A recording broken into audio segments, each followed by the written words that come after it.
Deus me entregou bem mais do que mereço. Talvez seja por isso que eu me cobre um pouco mais.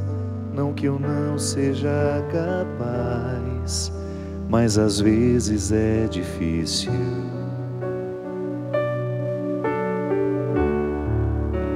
Nem sempre sei fazer o bem que eu desejo, e às vezes eu me vejo me enganando sempre mais. Não que eu não seja capaz, mas às vezes é difícil.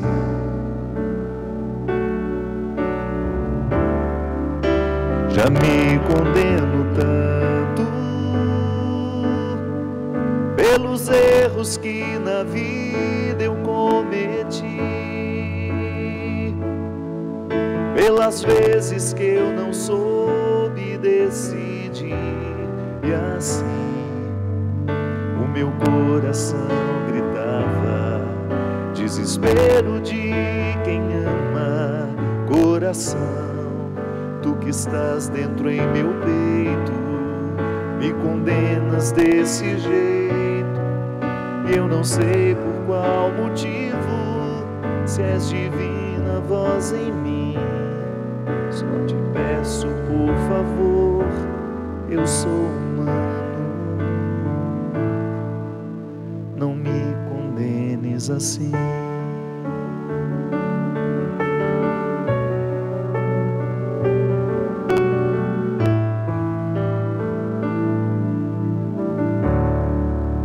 Humano eu sou assim, virtudes e limites.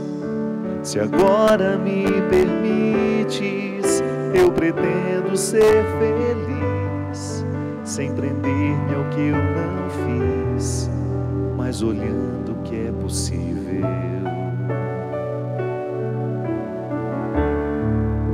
A dor que às vezes vem me faz feliz também, pois ela me recorda o valor que tem a cruz.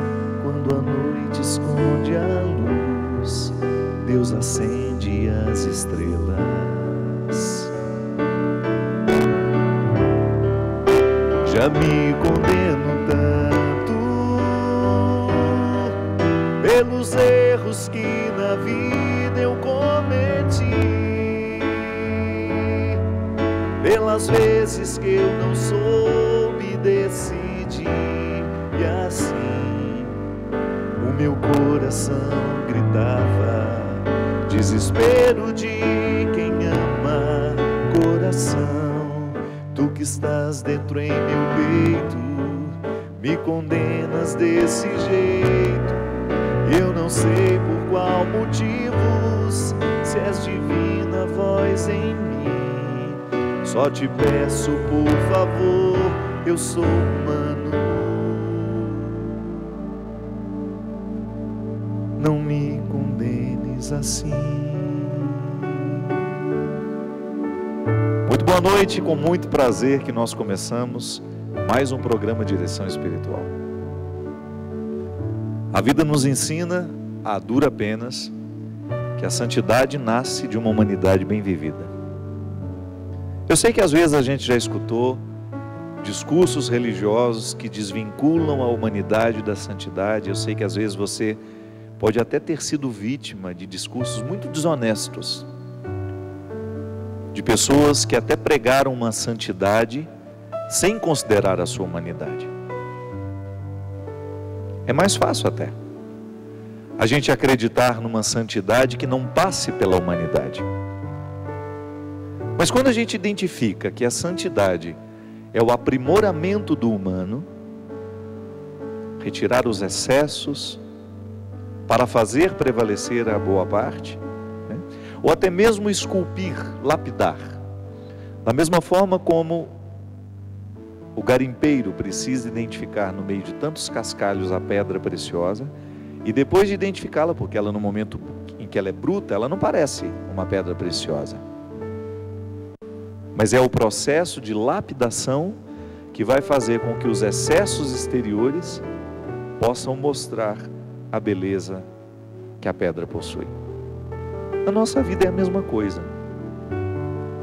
Eu preciso ter a consciência que a minha lapidação, ela vai acontecer diariamente, pela graça de Deus e também pelo meu empenho. Também sou uma pedra bruta que precisa ser lapidada. Você também é uma pedra bruta que precisa ser lapidada. A isso nós chamamos de santidade, que é a vivência de uma experiência de retirar os excessos de tudo aquilo que nos impede de fazer brilhar a pedra interior.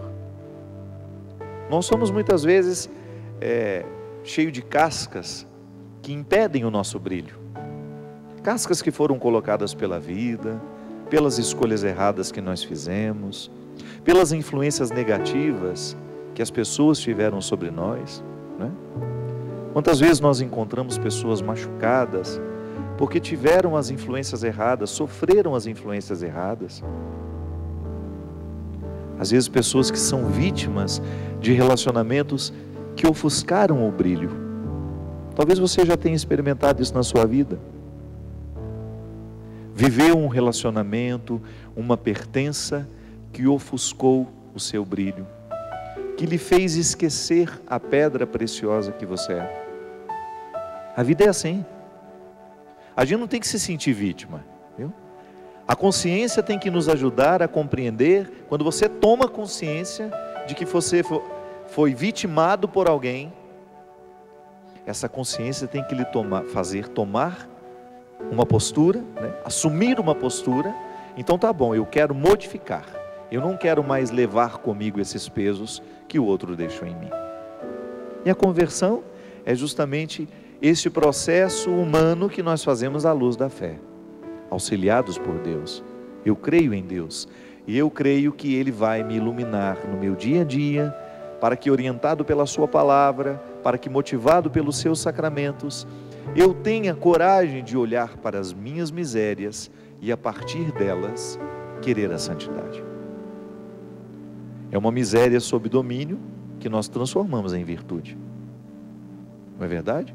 Quando você consegue dominar você mesmo. É o maior desafio, minha gente. Às vezes a gente quer muito dominar o outro, quer dominar o mundo. O maior desafio é a gente dominar a gente. É a gente colocar sob domínio, né, sob tutela, essa parte que precisa ser domada, ser domesticada, à luz da fé. É a retirada dos excessos. Sempre digo isso. Nós não podemos desperdiçar um só momento da nossa vida. Hoje eu não posso ir dormir com os excessos de ontem. Eu preciso tomar consciência deles. Onde é que eu estou errando? O que eu estou fazendo de errado? O que eu estou escolhendo hoje que pode vir a infelicitar o meu coração? Ou que pode impedir a minha realização humana? A minha religião, ela vai me ajudar a descobrir, ela vai nortear essas escolhas que eu faço, para que eu tenha condições de me livrar dos meus excessos. Eu não quero carregar comigo ódios, rancores, ressentimentos, mágoas, inveja. Quantas vezes, minha gente, você encontra pessoas muito capacitadas, mas porque trazem uma inveja muito grande dentro do coração, elas são capazes de naufragar o próprio navio, né? O navio da própria vida pode ser naufragado por causa de inveja. Quando a pessoa não é capaz de olhar para as riquezas que possui, mas fica o tempo todo querendo a riqueza do vizinho, ou o talento do vizinho, o talento da outra pessoa. E a inveja é um sentimento que pesa. E aí, o que a gente precisa fazer no momento que você reconhece que você é invejoso? Lutar para expulsar esse sentimento tão mesquinho do coração. Fazer um pacto com você mesmo. A partir de hoje, ao invés de ficar invejando as outras pessoas, eu vou potencializar as minhas qualidades. Vou estudar mais para ter mais condições. Eu vou lutar para que eu tenha cada vez mais coragem de trazer para fora os dons que Deus me deu. Vou sair dessa minha preguiça e vou lutar para conquistar o meu espaço nessa vida, nesse mundo. A inveja muitas vezes paralisa as pessoas. É um excesso. A mentira é um excesso. Cada um sabe qual é o excesso que leva, que poderia de repente hoje jogar fora ou pedir a Deus pela ação de sua graça, que Ele viesse retirar isso do coração. Porque essa vida é curta demais para a gente perder o tempo precioso com essas coisas ruins, com essas realidades que não são nobres.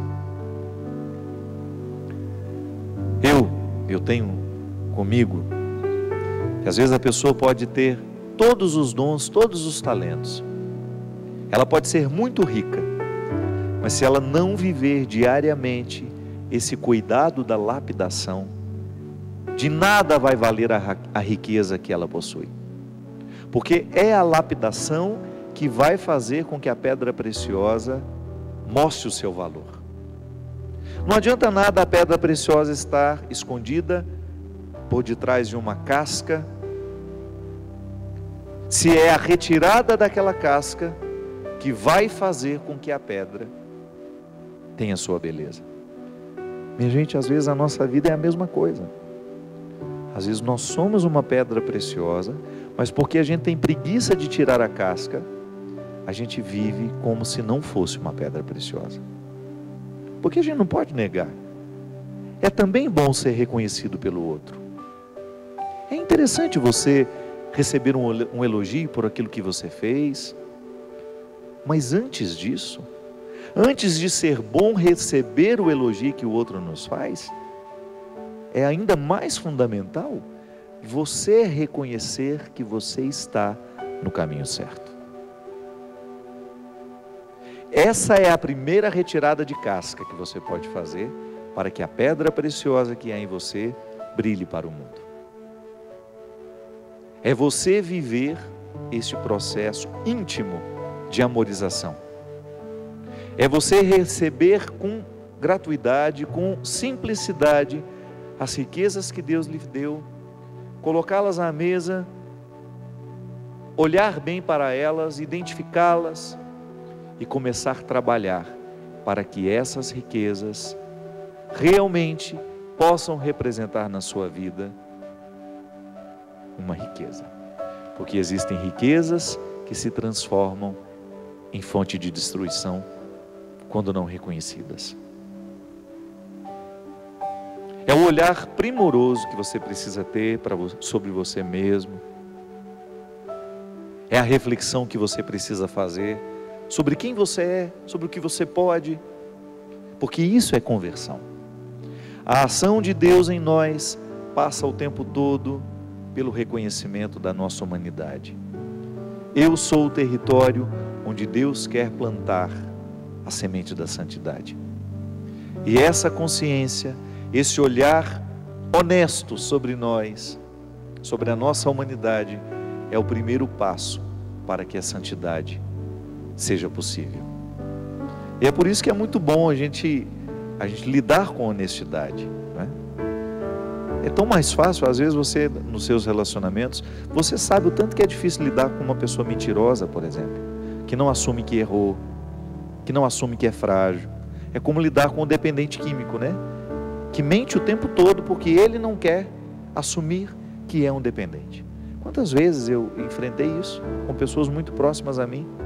A pessoa bebia, eu sabia que bebia, os filhos sabiam que ela bebia, mas ela não assumia. Como é que você vai confiar nessa pessoa? É tão difícil, o relacionamento fica tão... É muito mais fácil quando o outro fala, olha, hoje eu caí, eu bebi. Ela ganha a nossa confiança. Agora quando mente, igual o infiel também, eu não traí você, a gente sabe que traiu. Seria tão mais interessante, tão mais honesto dizer, assumir o erro, porque aquilo gera pelo menos uma confiança, é um primeiro passo para readquirir a confiança. Porque se você sabe que o outro errou, mas ele não é capaz de assumir o erro cometido, você vai gerar ainda mais desconfianças por aquela pessoa. Assumir o meu erro é facilitar a confiança do outro novamente. Ele vai identificar, não, ele foi honesto comigo. Ele assumiu que ele errou. Ele assumiu que ele não estava correto naquela situação. Você acaba gerando um clima de restauração da confiança. E isso acontece com a gente, numa dimensão muito particular, muito íntima. Não adianta você negar para você mesmo a sua fragilidade, os seus defeitos. Não adianta você querer se defender de você mesmo. Por mais dura que seja a realidade, nós precisamos assumi-la. E é interessante porque em todos os encontros que Jesus faz na Sagrada Escritura, ele sempre parte da verdade pessoal. É interessante que há um personagem no Evangelho, que é o jovem rico. Quando Jesus o interpela, né, ele pergunta para Jesus: o que eu posso fazer para poder segui-lo, para receber o reino de Deus? Aí Jesus fala: vai, vende tudo que tens, entrega aos pobres e depois vem conversar comigo. É interessante porque Jesus não está falando só de uma riqueza material. Jesus fala de renunciar a si mesmo. O que é renunciar a si mesmo? Veja bem que interessante, porque não é só deixar o apego material, que muitas vezes nos infelicita e que gera que pode criar muitos problemas para nós.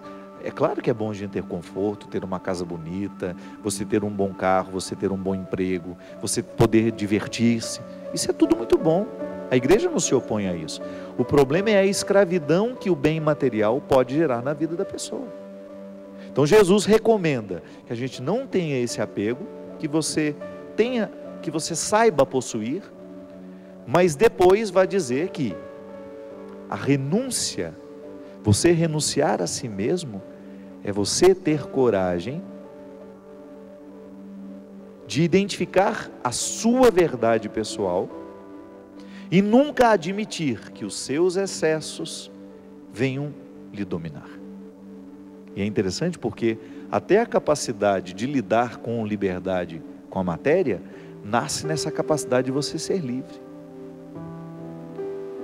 Sabe, minha gente, a liberdade interior, ela é uma riqueza maravilhosa. Porque quando a gente a assume, nós vamos sofrer menos. Não é que a gente vai ter menos problema, é que vai modificar a maneira como nós olhamos para as coisas. Eu tenho pensado muito sobre isso, sabe? E nós sermos capazes de relativizar o sucesso que a gente faz, por exemplo.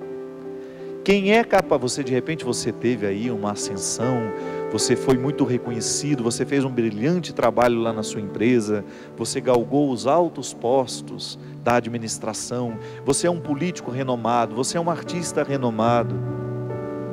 Saber viver isso como temporário, sabe? Vai passar.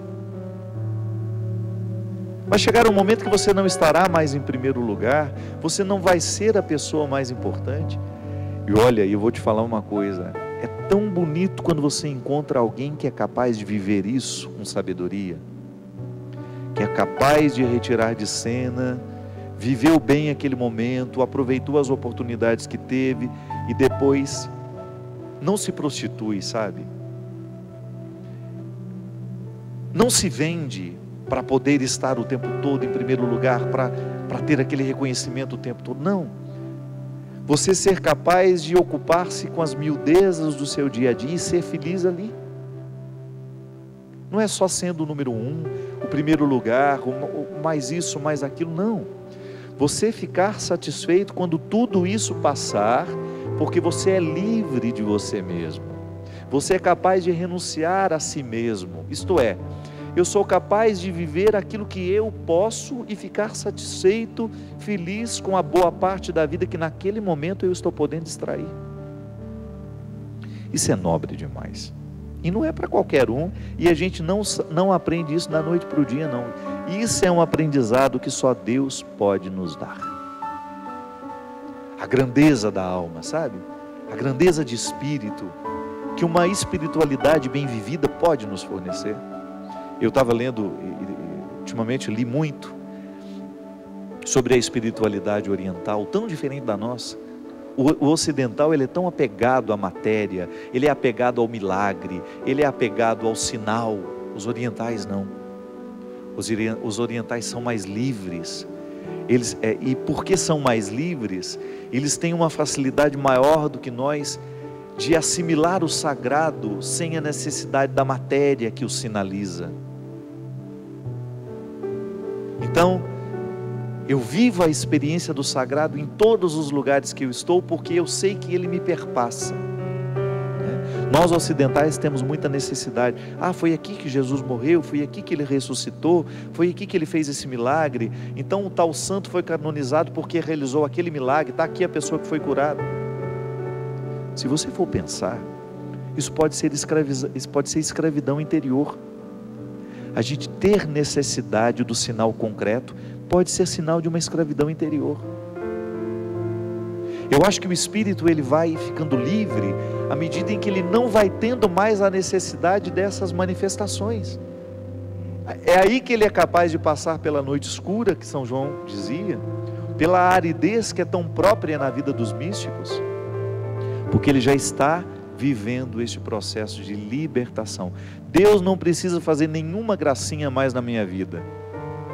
Ele já é tão presente em mim que eu não preciso mais ver nenhum milagre, que eu não preciso presenciar absolutamente nada de sobrenatural, porque Ele já passou por mim de um jeito tal que eu não sou mais capaz, eu não necessito de mais nada, porque a presença dEle já me basta.